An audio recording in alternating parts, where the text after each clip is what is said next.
কথাটো এনেকুৱা ধৰণৰ হ'ল ঐতিহাসিক 100 বছৰীয়া পুৰণি নাম হয় বৈষ্ণৱী নাম আৰু গোটেই ভাদ মাহটো ব্ৰতত ৰাখি পিনে এই নামভাগি কৰা হয়।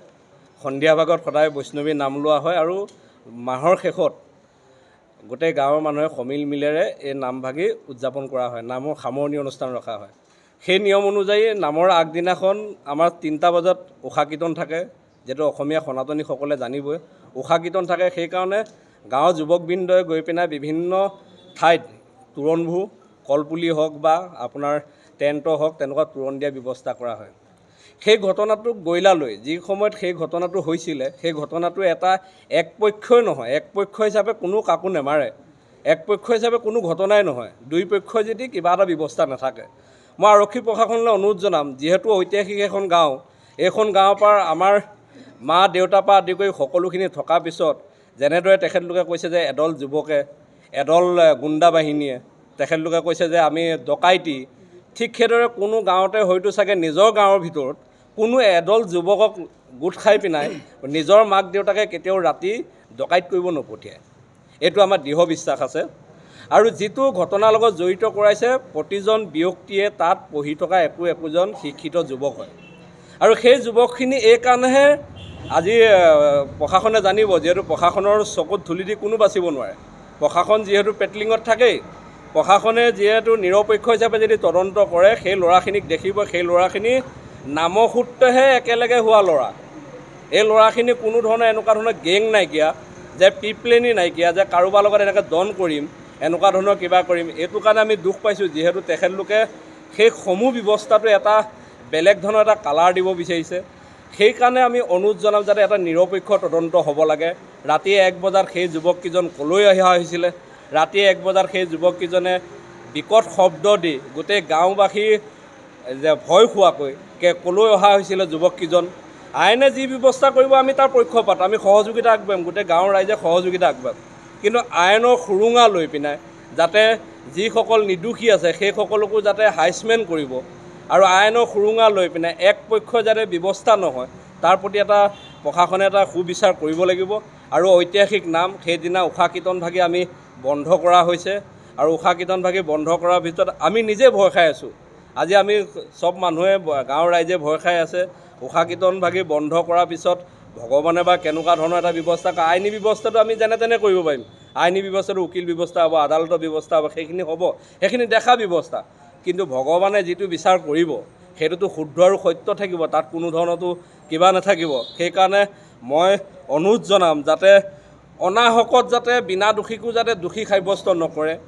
যিজন আমাৰ উঠি অহা নৱপ্ৰজন্মৰ যুৱক, গাঁৱৰে যুৱক, শিক্ষিত যুৱক, সেই যুৱকজনো যাতে অনাহকত যাতে জেলত যাব নালাগে, তাৰো এটা ব্যৱস্থা হ'ব লাগে। আৰু যিকেইজন যুৱক ৰাতি 1 বজাত কিয় অহা হৈছিলে, কেলৈ অহা হৈছিলে, যিহেতু আপোনালোকে এটা কথা জানিব, আজি কেইদিনমানৰ আগতে এখন পালচাৰ বাইক আমাৰ জেলগাঁও চাৰিআলিতে যিডোখৰত ঘটনা হৈছে তাৰ অকণমান খুব 50 মিটাৰমানৰ দূৰতে এখন পালচাৰ বাইক হেৰাইছে, সেই কথাটো জানে।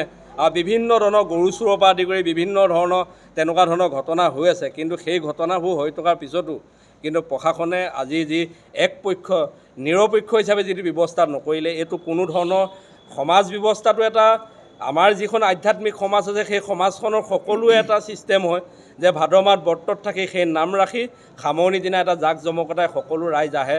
কোনোবাই যদি চাকৰি সূত্ৰেও বাহিৰত আছিলে সেইদিনা আহে, কোনোবাই যদি কিবা কাৰণতো যদি বাহিৰত আছিলে সেইদিনা আহে। এইকাৰণে আহে যাতে সকলোৱে মংগলৰ কাৰণে যি নাম আয়োজন কৰিছে সেই নামত সকলোৱে সেৱা ল'ব পাৰে আৰু সকলোৱে যাতে মংগল কামনা কৰা হয়। আৰু যিকেইজন যুৱকৰ লগত দন সূত্ৰপাত হৈছে সেইকেইজন যুৱকৰ লগত আমি সদায় একেলগে এইকাৰণে থাকিব লাগিব, ৰাস্তা একেটা, আমি অহা যোৱা একেলগে কৰিব লাগিব। আৰু জীৱন প্ৰণালী, গঠন প্ৰণালী আমাৰ যি সকলোখিনি তেওঁলোকৰ লগত অলপ মিল আছে, যিহেতু আমাৰ ব্যৱসায় বাণিজ্য তেওঁলোকৰ লগতে আমি সমিল মিলেৰে কৰিবলগীয়া হয়। সেইকাৰণে মই আপোনালোকৰ জৰিয়তে এই যিবোৰ ডকাইতি শব্দ কৈছে সেই শব্দবোৰ উঠাই ল'বৰ কাৰণে মই অনুৰোধ জনাইছোঁ। যিবোৰ শব্দৰ কথা কৈছে যে এদল যুৱক বুলি ক'লে যেনেধৰণে এটা গেং, সেই ধৰণৰ কোনো ধৰণৰ গেং নাইকিয়া ইয়াত। এইখিনি পঢ়ি থকা ল'ৰা তেনেকুৱা ধৰণৰ কোনো গেং নাইকিয়া। আৰু যেনেকুৱা ধৰণৰ তেখেতলোকে কৈছে যে ৰাতি অহা অৱস্থাত তেখেতলোকে আগুচি ধৰি পিনে বিভিন্ন ধৰণৰ কি কৰিছে নকৰিছে, কেনেকুৱা ধৰণৰ কৰিছে সেইখিনি আইনে নিজৰ প্ৰক্ৰিয়াত গতি কৰিব।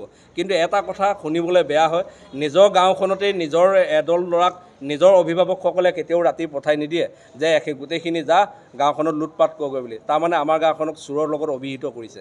তেওঁলোকে এনেকুৱা ধৰণে ৰিজাব বিচাৰিছে যে আমাৰ গাঁওখনত শিক্ষিত মানুহৰ অভাৱ আছে, এনেকুৱা ধৰণে ৰিজাব বিচাৰিছে যে গোটেই গাঁওখনৰ মানুহে যে এই ব্যৱস্থাটোৰ লগত জড়িত। তেনেকুৱা নহয়, এইটো নামৰ খাতিৰত, ধৰ্মীয় অনুষ্ঠানৰ খাতিৰত সেইসকল যুৱক যুৱতী সেইদিনা ৰাতি অহা হৈছিলে। কিন্তু এনেকুৱা ধৰণৰ কোনো দিনা পৰিৱেশ নাই, যিটো পৰিৱেশ নেকি হয়তো চাগে দিচামুখ থানা আৰক্ষী বিষয়াও ক'ব পাৰিব যে আমাৰ ল'ৰা কেতিয়াবা ৰাতি 10 বজাৰ পিছত ক'ৰবাত এনেকৈ দল পাতি ক'ৰবাত ডকাইত কৰিবৰ কাৰণে, ক'ৰবাত কিবা কৰিবৰ কাৰণে তেনেকুৱা ধৰণৰ ব্যৱস্থা গ্ৰহণ কৰা আমাৰ ল'ৰা নাইকিয়া। আৰু যিখন দিচামুখ জেলগাঁৱত VDB চলি আছে, সেই VDBখনে ছেমি গভৰ্ণমেণ্টৰ নিচিনা কাম কৰি আছে, প্ৰশাসনৰ হিচাপে কাম কৰি আছে। কিন্তু সেই VDBখনেও আজিলৈকে ক'ব নোৱাৰে যে এনেকৈ এদল ল'ৰা গোট খাই লৈ ক'ৰবাত দন কাজিয়া কৰিছে। ধৰ্মীয় অনুষ্ঠানৰ খাতিৰত গৈছে, 3 বজাত উষা কীৰ্তন আছে, তাৰ কাৰণে কলপুলি পিটিবলৈ গৈছে। তাত অবাঞ্ছিত এটা পৰিৱেশ সৃষ্টি হৈছে, যিটো পৰিৱেশৰ কাৰণে আমি সমাজ ব্যৱস্থাতে কাকো তৈয়াৰী কৰি দিয়া নাই। সমাজ ব্যৱস্থাই সেই সময়ে ক'ব, একপক্ষই কোনো ধৰণৰ একপক্ষই একো কাম নহয়, 2 পক্ষ যদি নাবাজে। সেইকাৰণে প্ৰশাসনক আমি ইয়াৰ পৰাই অনুৰোধ জনাম। যোৱা শুকুৰবাৰে 13 ছেপ্টেম্বৰ শুকুৰবাৰ আমাৰ ঐতিহাসিক জেলগাঁৱত মহাপুৰুষীয়া বৈষ্ণৱ সমাজৰ উদ্যোগত আমাৰ মাহযোৰা ভাদ মাহৰ নাম সামৰণি অনুষ্ঠানভাগি আমি 14 ছেপ্টেম্বৰত আমি আয়োজিত কৰিছিলোঁ।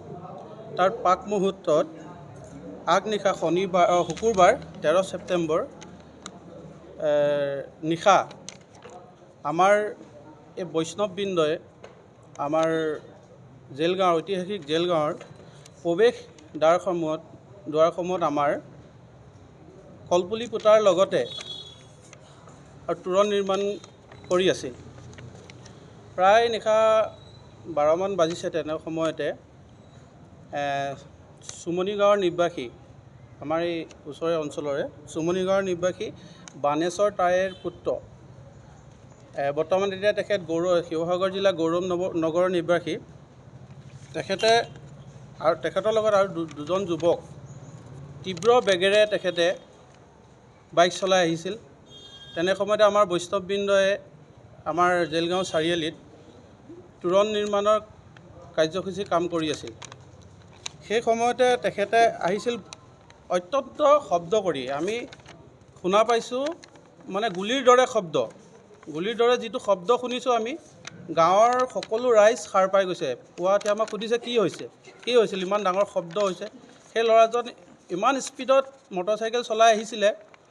আমাৰ যুৱকসকলে চাৰিআলিত তেখেতক অনুৰোধ কৰিছিলে, আপুনি দাদা অলপ লাহে লাহে যাওক, নতুবা আপোনাৰ দুৰ্ঘটনা ঘটিব পাৰে। তেনে ক্ষেত্ৰত সেই যুৱকজনে আমাৰ 2জনমান যুৱকক মানে বেয়াকৈ ব্যৱহাৰ কৰে, হেলমেটে প্ৰহাৰ কৰে।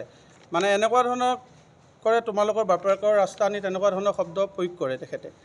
তেতিয়া আমাৰ যুৱকসকলে কয়, দাদা আমি ধৰ্মীয় অনুষ্ঠান এটা আমাৰ অহাকালিলৈ আছে, আমি কোনো ধৰণৰ বাক বিতৰণৰ কাৰণে ৰৈ থকা নাই, আমাৰ এই অনুষ্ঠানভাগিৰ কাৰণে আমি আদৰণি তোৰণ আৰু কলপুলি পুতিবলৈ আহিছোঁ।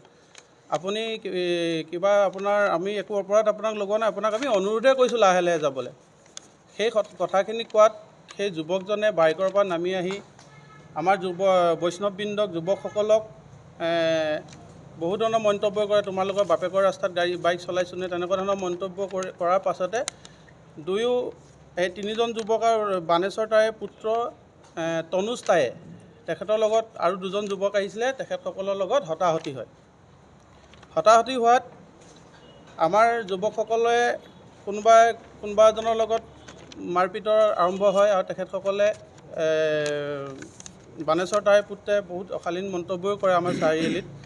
কৰাৰ পাছত আমি নামঘৰৰ পৰা আমি গম পাই তেখেতসকলৰ ওচৰলৈ যাওঁ। তেখেতসকলৰ আঘাতপ্ৰাপ্ত হয়। আঘাতপ্ৰাপ্ত হোৱাৰ পাছত আমি তেখেতক মেডিকেললৈ প্ৰেৰণ কৰোঁ।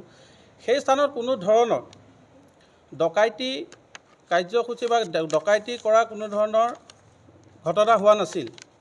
তীব্ৰ বেগেৰে বাইক লৈ আহিছিল, অত্যন্ত বিকট শব্দ, আমি গুলিৰ নিচিনা শব্দ শুনিছোঁ। আৰু গুলিৰ নিচিনা শব্দ শুনাৰ পাছত আমি চাৰিআলিলৈ দৌৰ মাৰি গৈছোঁ, কিবা হৈছে নি তাত। সেই শব্দ শুনাৰ পাছত আমাৰ দিচাংমুখৰ আৰক্ষী প্ৰশাসনলৈ আমি সেই টাইমত মানে ফোন কৰিবলৈ নহ'ল, তেখেতলোকৰ যুৱকসকলে ফোন কৰিছিলে। আমাক ফোন কৰিছিলে ডিমৌৰ আৰক্ষী চকীৰ এজন বিষয়ববীয়াই ফোন কৰিছিলে, তোমালোকৰ জেলগাঁও চাৰিআলিত কিবা ঘটনা ঘটিছে, তোমালোক আহা। আমি গৈ পাইছোঁ, গৈ পাই তেখেতক আমি থানালৈ মেডিকেল কৰাবলৈ আমি তেখেতসকলৰ যুৱকসকলে মেডিকেল কৰাবলৈ পঠিয়াইছিলোঁ। আৰু ধৰ্মীয় কাম কাজত জড়িত থকা যুৱকসকলক যি ডকাইতি কৰিছে বুলি এটা মিছা অভিযোগ আনিছে, সেইটো আমি গাঁওবাসীয়ে অত্যন্ত দুখ প্ৰকাশ কৰিছোঁ। সম্পূৰ্ণ ভুৱা প্ৰচাৰ কৰিছে গাঁওখনৰ যুৱকবৃন্দক ধৰ্মীয় কাম কৰি থকা অৱস্থাত ডকাইতি এটা ভুৱা অভিযোগ দিয়াৰ কাৰণে আমি দুখ পাইছোঁ। আৰু তেখেতসকলে যিসকলে এই ডকাইতিৰ অভিযোগ দাখিল কৰিছে তেখেতসকলক আমি তীব্ৰ ভাষাৰে গৰিহণা দিছোঁ। আৰু প্ৰশাসনক আমি এতিয়া অনুৰোধ কৰিছোঁ, ঘটনাটো একপক্ষই বিচাৰ নকৰি নিৰপেক্ষ বিচাৰ কৰিবৰ বাবে আমি তেখেতসকলক অনুৰোধ জনাইছোঁ। অসমৰ সংবাদ জগতখনৰ বাবে এক সুখবৰ। নৰূপ নসাজেৰে প্ৰায় 30 বছৰীয়া অভিজ্ঞতা পুষ্ট সাপ্তাহিক কবচ পুনৰ এবাৰ ৰাজ্যৰ মাজলৈ। স্বত্বাধিকাৰী প্ৰণীতা কলিতাৰ দ্বাৰা প্ৰকাশিত আৰু অমৰজ্যোতি প্ৰিণ্টাৰ্ছ, গুৱাহাটী কমাৰ্চ কলেজৰ বিপৰীত ফালে মুদ্ৰিত। আমাৰ ঠিকনা মুখ্য কাৰ্যালয় অসম ফৰেষ্ট স্কুল, হৰি মন্দিৰ পথ, গুৱাহাটী আৰু অস্থায়ী কাৰ্যালয় কলিতা মাৰ্কেট, বিজয়নগৰ, কামৰূপ, অসম। মোবাইল নং 9435114666 আৰু 7024722813। Mail ID probhatiahom@gmail.com।